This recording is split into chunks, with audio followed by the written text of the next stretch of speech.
तारीख 16 जुलाई 1945। जगह new Mexico, America का रेगिस्तानी इलाका।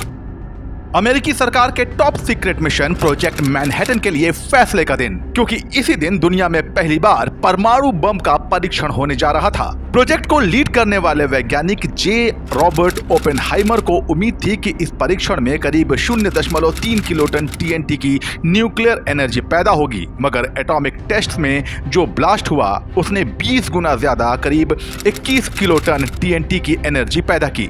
ओपेनहाइमर को समझते देर न लगी कि असल में उनकी टीम ने अभी अभी दुनिया को तबाह करने वाला हथियार बना डाला है।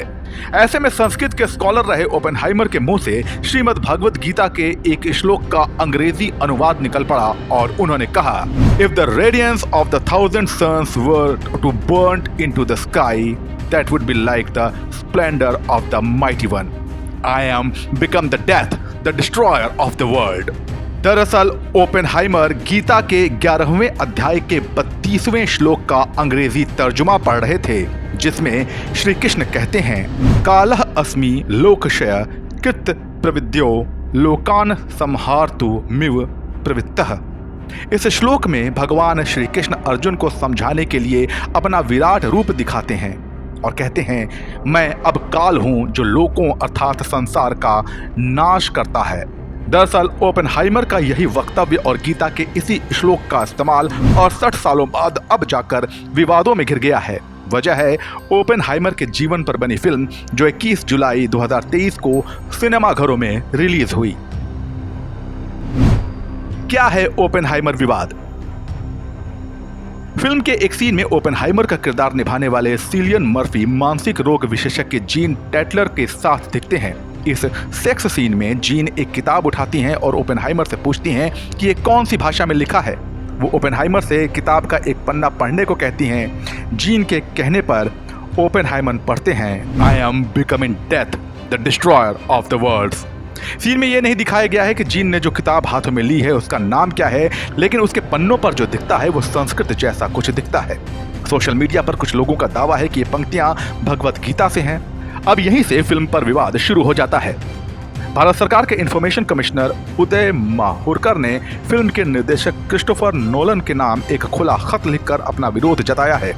Mahurkar save culture save India foundation के संस्थापक भी हैं। उन्होंने फिल्म के विवादित सीन को हिंदुत्व पर हमला कहा है और कहा है कि नोलन इस सीन को हटाएं। गीता का गलत अनुवाद। श्रीमद् गीता के 32वें अध्याय के जिस श्लोक को फिल्म ओपेनहाइमर के इस संवाद का आधार माना जा रहा है, जानकारों के अनुसार उसमें काल शब्द का अर्थ मृत्यु से नहीं बल्कि समय यानी वक्त से है। पौराणिक कथाकार देवदत्त पटनायक ने इंडियन एक्सप्रेस के साथ बातचीत करते हुए इस श्लोक के अर्थ पर विस्तार से प्रकाश डाला है। डिस्ट्रॉयर ऑफ द वर्ल्ड, ये तो कभी मैंने सुना ही नहीं है।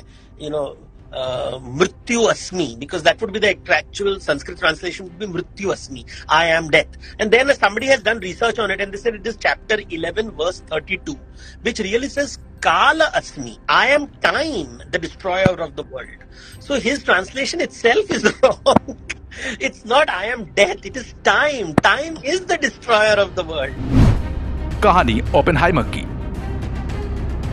अमेरिकी सरकार ने परमाणु बम बनाने के लिए अपने top secret mission project Manhattan की शुरुआत 13 अगस्त 1942 को कर दी थी।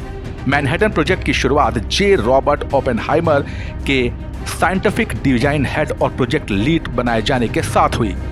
परमाणु बम के लिए जरूरी यूरेनियम 235 के शोधन के लिए ओकरिज ट्रिनिटी स्टेट में एक सीक्रेट शहर बसाया जाता है, जहां हजारों वैज्ञानिक, सैनिक और टेक्नीशियनों को लाकर बसाया जाता है। ये टीम 4 अलग अलग तकनीक से यूरेनियम 235 बनाने की शुरुआत करती है, जिसमें से 2 कुछ हद तक कामयाब होते हैं। उधर वाशिंगटन में प्लूटोनियम से बम बनाने की तकनीक पर काम चल रहा होता है, जबकि न्यू मैक्सिको स्टेट के तीसरे लोकेशन पर परमाणु बम के डिजाइन बनाने का काम होने लगता है। इसे प्रोजेक्ट वाई का नाम दिया जाता है। 2 दिसंबर 1942 को पहला परीक्षण होता है, जिसमें चेन रिएक्शन से एक बल्ब को जलाया जाता है। काफी रिसर्च के बाद 2 परमाणु बमों पर काम होता है। पहला बम लिटिल बॉय जो यूरेनियम 235 पर बेस्ड था और दूसरा बम फैट मैन जो कि प्लूटोनियम पर आधारित था। 16 जुलाई 1945 को न्यू मैक्सिको के रेगिस्तान में परमाणु बम का परीक्षण किया जाता है, जिसके बाद 1 महीने से भी कम समय में 6 अगस्त 1945 को लिटिल बॉय को हिरोशिमा पर गिरा दिया जाता है और 9 अगस्त 1945 को फैटमैन को नागासाकी पर गिराया जाता है। इन बमों की तबाही देखने के बाद 17 अगस्त 1945 को खुद ओपेनहाइमर सेक्रेटरी ऑफ वॉर से निवेदन करते हैं कि परमाणु बमों के इस्तेमाल पर स्थायी रोक लगा दी जाए। जाहिर है उनकी मांग अनसुनी कर दी जाती है, मगर ओपेनहाइमर अमेरिका के परमाणु ऊर्जा आयोग के अध्यक्ष बनते हैं और प्रेसिडेंट ट्रूमैन के हाइड्रोजन बम बनाने के आइडिया का विरोध करते हैं। बावजूद इसके अमेरिका 1952 में हाइड्रोजन बम का परीक्षण कर लेता है। 1965 में थ्रोट कैंसर के चलते ओपेनहाइमर की मौत हो जाती है। आज दुनिया में 9 देशों के पास परमाणु हथियार मौजूद हैं। ओपेनहाइमर की ये कहानी आपको कैसी लगी हमें कमेंट सेक्शन में बताइए और खबरों की तह तक पहुंचने के लिए बने रहिए जनसत्ता के साथ। नमस्कार।